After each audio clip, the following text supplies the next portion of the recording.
세계 기관 투자가들을 좀 보겠습니다. 전 세계 기관 투자들이 연기금, 보험사, 자산운용사, 헤지펀드, 사모펀드 다양한 형태가 있는데요.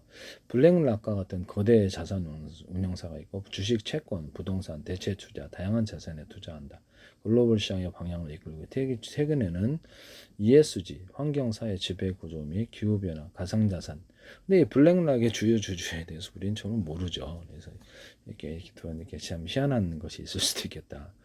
그래서 가상자산, 비트코인, ETF 등 새로운 투자 트렌드에 따라서 포트폴리오를 재편하고 있다. 블랙락과 같은 초대한 자산 운용사, 미국 시청 상위기업 합산 규모를 되는 막대한 자산을 운영한다. 시장에 큰 영향력을 행사한다. 투자 대상의 확장, 전통적인 주식, 채권의 부동산, 코어 및 인프라, 대체 투자로 투자를 확대하고 아시아 태평양 지역에 주목하고 있다. ESG 투자, 기후변화 대응을 핵심 ESG 이슈로 인식하고 투자 전략의 반영을 움직임이 커지고 있다. 가상자산 투자, 비트코인 현물 ETF로 기관 자금 유입이 그 증가, 비트코인 자산을 중요한 투자 자산으로 고려하고 있다.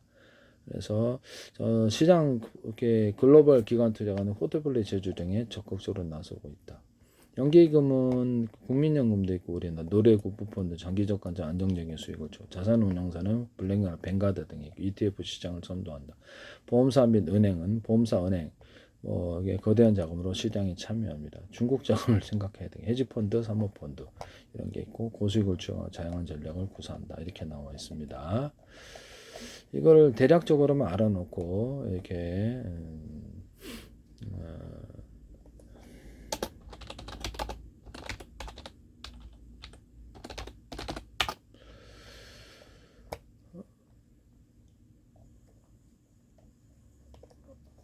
기관 투자가들은 전통적인 공모주의 채권장에서 자금을 인출해 사모인프라, 사모펀드, 사모신용, 사모대출, 사모주식, 부동산 사모시장으로 자금을 계속 유입하고 있다. 장기적 안정적인 수익을 추구하고 포트폴리오 변동성을 낮추기 위해서 고금리 장기화로 인해서 상업용 부동산이 부진하기 때문에 인프라나 신재생 관련, 에너지 관련 투자가 선호되고 있다.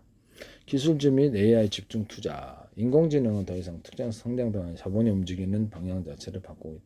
많은 투자 기관이 AI 관련 산업의 투자를 핵심 전략으로 내세워 가상자산에 대한 관심 증가. 비트코인은 가상자산을 포트폴리오에 편입할지 결정은 중요한 한 해가 될 것이다. 디지털 자산 운용 비중을 확대할 계획이다. 그러나 이것은 좀 너무 위험하죠. 변동성이 커서. ESG 투자 회복세 대중적이지 않기 때문에 대중적이라보다는 좀 아무래도 그렇죠.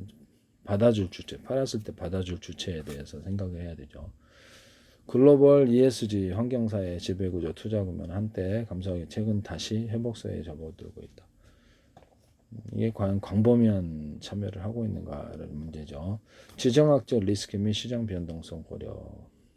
그래서 지역 분산 투자, 방위산업 특정 분야의 투자를 고려하고 있다. 장기적 관점의 종목 선택.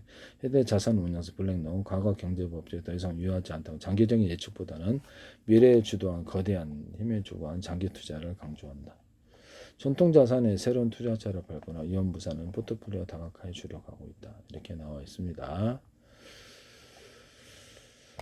이것을 보시면은 뉴스 부분인데요. 블랙스톤, 이렇게 KKR, 칼라일, 빅3, 사모펀드를 통해서 연 10% 수익을 추구하고 있다. 기관 투자가 이렇게 하는 지급액 충족이 현금만 가능한 사모대출을 선호한다. 기관 투자가들에게 대출을 해준다는 거죠. 그래서 중국 자본은 어느 정도 대출을 해주고 있을까라는 의심이 조금 들었는데 총 3,300조 원, 2조 3,622억 달러 글로벌 사모펀드 탑3, 블랙스톤, KKR, 칼라일 올해 2분기 말 기준 운영 자산 합산치가 약간 3,300조 원입니다. 2조 3,622억 달러. 중국은 이보다 훨씬 많아요. 그래서 이번 중국 화교 자본까지 하면 이게 이제 대반 자본까지 하면 이것이 규모가 우리 생각하는 이상일 수도 있다. 전 세계 금융의 2%를 훨씬 넘게 차지하고 있는 중국 단독으로도 화교 자본 포함하면 더 압도적이에요. 대원 자본까지 합치면 이게 조금 문제가 있을 수도 있다. 우리는 이들에 대해 전혀 모르는 거예요. 한국의 GDP가 1조 7천억 달러보다 더 많은 그런 숫자라고. 그래서 미국 금융자본사는 사모펀드 빅3가 얼마나 많은 저 운영하는지 알 수 있는 대목이다. 블랙스톤 오늘 상반기 영업이익은 약 28억 달러. 그래서 블랙스톤 직원은 4,895명. 그래서 1인당 영업이익은 약 8억 원, 한 해로 치면 16원인데, 그래서 이게 굉장히 높은 수익을 거두고 있다. 국내 사모펀드 은행권 1인당 잘못했을 때 원금 날아가는 부분이 있어요. 사모펀드 은행권 1등 영업이익은 3억에서 5억 정도. 투자은행에서 미국 사모펀드 수익률은 국내 사모펀드 대비 2배가량 더 높다라고 나와 있어요. 우리나라도 사모펀드가 있겠죠. 우리나라 아직 활발하지는 않은 것 같은데 잘 알려지지 않았다는 거죠. 없는 건 아닙니다.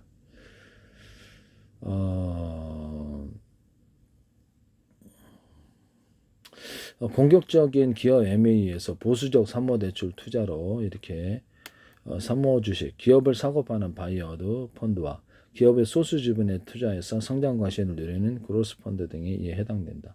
둘째, 부동산 쪽은 주로 오피스 투자가 해당되는데 인플레이션 해지 용역 투자. 셋째, 인프라, 각종 SOC, 사회간접자본, 물류센터 등 인프라에 투자한다. 전통적인 사모차의 투자처였는데요. 그래서 KKR은 기업 사냥꾼으로 유명세를 떨쳤는데 이 사모 주식 투자 때문이었다. 그래서 이 바이아웃 펀드를 통해 기업을 애매하는 운영력들의 몸값이 인프라 부동산 펀드 운영보다 높은 게 일반적. 사모투 펀드의 핵심은 바이아웃이다 라고 나와 있습니다. 기업을 사고 판다. 세 번째는 사모대출인데 회사채나 주식시장의 자금 조달이 힘든 기업들에게 사채를 빌려주는 것처럼 소수의 기관 투자 자금을 대출해 주는, 이러면은 굉장히 고수익을 줘야 되겠죠. 그래서 회사채나 주식시장의 자금 조달이 힘든 기업은 이게 이미 한계 기업이 있을 수도 있기 때문에 사모대출의 통상적 목표 수익률은 10%. 이는 사모주식, 기업을 사고 파는 수익률을 바이아웃 펀드 목표 수익률이 15에서 20%보다 낮습니다. 그래서 그럼에도 사모대출이 정부는 현금화됩니다. 사모대출과 대비되는 사모주 기업을 사고자 바이아웃은 큰 차이에 노래 볼 수 있지만 몇 년 동안 돈이 묶이는 단점이 있습니다. 사모대출은 담보대출을 통해서 정기적으로 이자 수익을 얻을 수 있습니다. 만약에 그 기업을 사고 파는 바이아웃 펀드가 정기적으로 자기들에게 배당금을 준다면 뭐 그것도 괜찮지 않고 그 배당금을 이렇게 많이 줄 수 있는 데가 많지는 않죠. 그래서 고령화로 인해 선진국 연기금들은 지출액이 보용 수익보다 더 많은 상황인데요. 그래서 모든 돈이 현금화되지 않는 바이아웃 펀드에 묶여 있으면 현금 지급에 어려움을 겪을 수 있기 때문에 수익성을 좀 다소 해상하더라도 사모대출, 금방 돈을 이렇게 뺄 수 있는 현금 유동성 이 부분을 선호한다. 세계 미국 3위 연기금 약 500조 원대 자금을 운영 중 캘리포니아 교직 연기금은 사모대출을 포함한 고정 수입 목표치를 중장기적으로 전체 자산의 14%까지 높이기로 지난해 결정했다.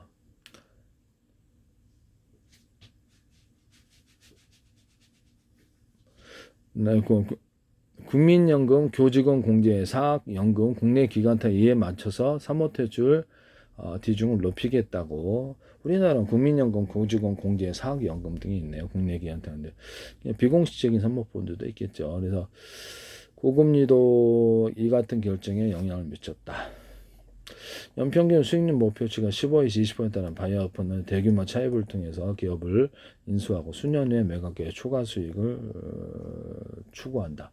저금리 때는 괜찮았는데 고금리 시대로 전환되면서 대규모 차입이 기업 가치 하락으로 이어졌다. 주요 사모펀드는 MBK 파트너스가 7조 홈플러스가 지금 기업 회생 절차에 들어갔다. 그래서 대규모 손실을 봤다라는 거죠. 국민연금도 여러 군데 손실을 본 데가 있어요. 그래서 여기도 그렇고 다른데 이게 연기금이라 할지라도 그렇게 뚜렷하게 투자를 판단을 잘하는 건 아니네요. 전 세계 바이아웃 펀드 모집액은 글로벌 시장업체 피츠북에 따라서 4,025억 달러로 2020년보다 15%, 2023년에는 4,729억 달러인데 감소했다. 코로나 시기에 바이아웃 펀드 모집액이 그러니까 안전한 담보대출 위주로 기업 투자 잘못했다 망한다 이런 생각도 있는 것 같은데요. 몇 년 동안 기다렸는데. 그래서 이게 보면 블랙스테는 자산 당시 운용 자산 4,720억 달러, 부동산 28.8%, 사모주식 27.7%, 사모대출 27%, 기타 16.5%로 투자했고 7년 전에 현재는 총 2분기 기준해 가지고 1조 2112억 달러로 운영 중인데 3호 대출 33.6%. 3호 대출을 안정적인 수익을 안정적인 것에 더 투자를 3호 주식을 32.1%, 부동산 26.8%, 기타 7.4% 투자하고 있습니다. 3호 대출이 3위였는데 2분기 중에 1위로 올라왔다. 블랙스테인 포트폴리오 3호 대출이 1위를 차지한 것은 지난해부터. 그래서 3위인 칼라일도 이게 칼라일 워드 자산 운용은 4,650억 달러인데 이 중에 3호 대출이 2,030억 달러, 전체 자산의 43%를 차지한다. 3호 대출은 그래서 대출 안정적인 자산 운영. 그래서 칼라일 2024년부터 3호 대출이 포트폴리오 중 1위를 차지하겠습니다. 기업들이 어려워질 것을 예상하고 있으니까 그랬겠죠. 기업 사냥으로 유명했던 케이카를 아직도 사모펀드 정치도 뭐 아주 우량 기업들은 뭐 잘 내주지 않죠, 주식을. 그래서 이걸 약간 그렇죠. 네. 기업 사냥꾼 유명을 살 때는 케이카는 아직 사모펀드의 정체성을 유지하고 있다. 에케르 운용자산 6,860억 달러 36% 사모 주식, 세불 사고반 M&A를 통한 수익률로 운영되고 있다. 하지만 KKR의 변화가 보인다. 사모 대출 분야가 전체 포트폴리오의 20%까지 비중이 올라왔다. KKR 자산 중에 50%가 사모 주식이고 10%가 2022년은 사모 대출이었는데 사모 대출 분이 3년 만에 2배 이상 비중을 높였다. 이렇게 나와 있습니다. 빅3 사모펀드는 보험사 및 제휴보험사를 인수하며 사모대출과 보험을 연계되는 전략을 통해 운영자산을 최근 5년째 크게 증가시켰다. 보험사를 통해서 고객의 돈을 유치하며 운영자산을 늘리고 사모대출을 통해서 중금리 수익을 얻어 보험료 지급 플러스 초과 수익을 달성한다. 보험사를 인수를 해가지고 운영자산을 늘린다. 그거를 이제 다시 운영을 한다는. 빅3만큼 이미 성장한 아폴로, 미국 사모펀드 이 같은 모델로 의망사를 펼쳤다. 빅3 사모펀드 재무제표를 보면 명확하다. 이렇게 나와있고요. 기업 사냥꾼이었던 사모펀드가 은행과 같은 대출자가 되는 과정으로 바뀌게 됐다. 그래서 미국은 2008년 글로벌 금융 은행에 대한 규제를 신설했고 사모대출이 활발해졌다. 이로 인해서. 반면 한국은 은행 중심으로 한 금융주의 대출이고 은행 대출률이 아직은 많다. 그래서 이에 따라 미국에서는 공모대출과 사모대출이 공모대출은 은행이고 사모대출은 사모펀드 발달을 했고 국내에서는 아직 사모대출이 거의 활성화되지 못하고 있다. 그럼에도 불구하고 빅3 사모펀드 포트폴리오를 보면 그래서 이게 고금리 시대 또는 고령화 시대에 현금화 가능, 현금 유동성 때문에 현금화 가능한 안전한 수익 창출이 오랫동안 돈이 묶여 있으면 얘기하죠. 운용 자산이 이렇게 수익이 거기도 잘못하면 또 파산할 수도 있고 그래서 당장에 있던 고객들에게 설명을 해야 될 거 아니에요. 이렇게 수익 얼마 벌었다. 그러면 이제 이자 수익을 하거나 운용 수익을 아니면 그러니까 팔았을 때 수익을 해야 되는데 사모 주식은 좀 이렇게 오랫동안 기다려야 되니까 팔지를 못하죠. 매년 이것을 설명을 해야 될 거 아니에요. 분기별로 하거나 그렇기 때문에 이렇게 이자 수익이 들어오는 것을 이 부분을 편입을 시킨다. 글로벌 이게 M&A 인수합병의 정체, 그렇죠. 우량 기업은 잘 내주지 않는다니까요. 주식을요. 기업을 인수하는 주체는 그 글로벌 대기업 또는 사모펀드가 기업을 인수하기보다 일정 금액을 대출하는 게 더 초점을 맞춘다.